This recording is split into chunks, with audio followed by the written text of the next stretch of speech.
My dear friends, let's give some tzedakah for the safety and security of our brethren in Eretz Yisrael, and for that matter, all over the world. And then I just realized, when we say all over the world, it's exactly what it means. What I'm referring to is, as I mentioned before Shabbat, this weekend is the Kinus HaShluchim, the international conference of the Rebbe's emissaries all over the world, and literally all over the world. We are here from A, Australia, to Z, Zimbabwe, or whatever you have, and all the countries in the middle, except unfortunately for our brothers from Eretz Yisrael. From Israel they can't come because the state of war that Eretz Yisrael is in. But being these few days together, sitting in workshops, eating, meeting people, friends from the past, from all over, you realize one powerful thing. Am levada dishkein, that we are a lonely nation. We hear the same thing from all over the world.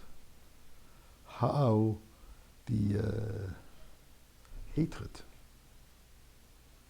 the ugly head of hatred, it's been roaring all over the world.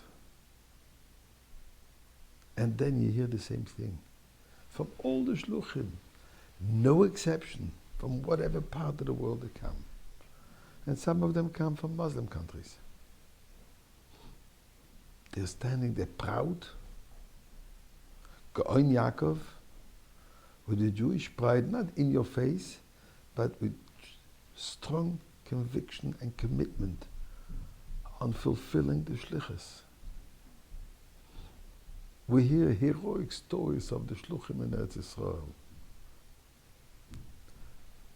Rav Pizim in Sderot, they didn't leave the city as long as there was still one person who needed his help. Unfortunately, eventually he left the city, but in a hospital because he collapsed.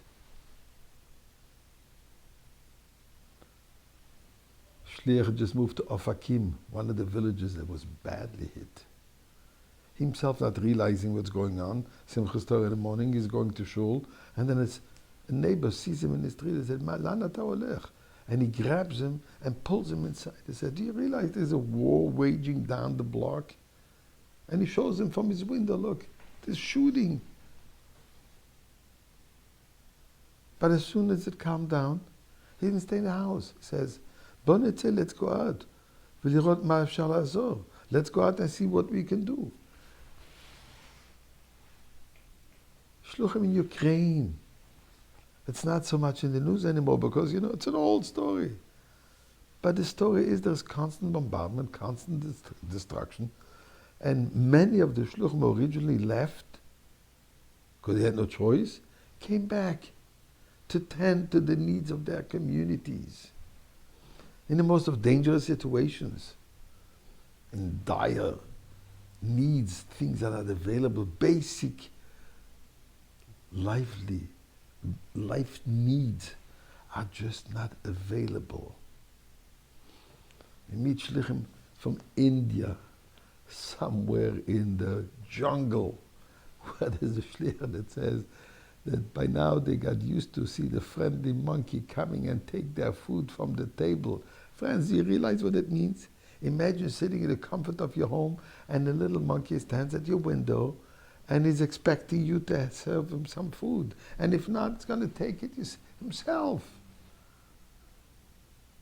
And I wonder to myself, are these shluchim, those emissaries, superhuman? How do they do that? Where do they get the strength and the stamina to be able to live this way? And remember, this is with their wives and their little children. They give birth over there in places where they have to travel for 24 hours to get to a hospital. Where do they get the strength? Why are they doing this? They could have been very successful CEOs of any other organization. The answer is the one word: shliach. They're emissaries. They're messengers of the Rebbe. Which means it's not about us. It's about the mission.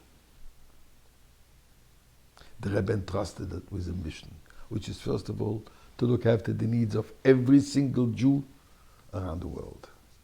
And that means every single Jew. And to complete the task of bringing the ultimate revelation. So when you're focused on the mission, you don't hear the noise on the side. So my dear friends, I feel empowered. And together we will succeed in the mission and have the revelation of Mashiach now.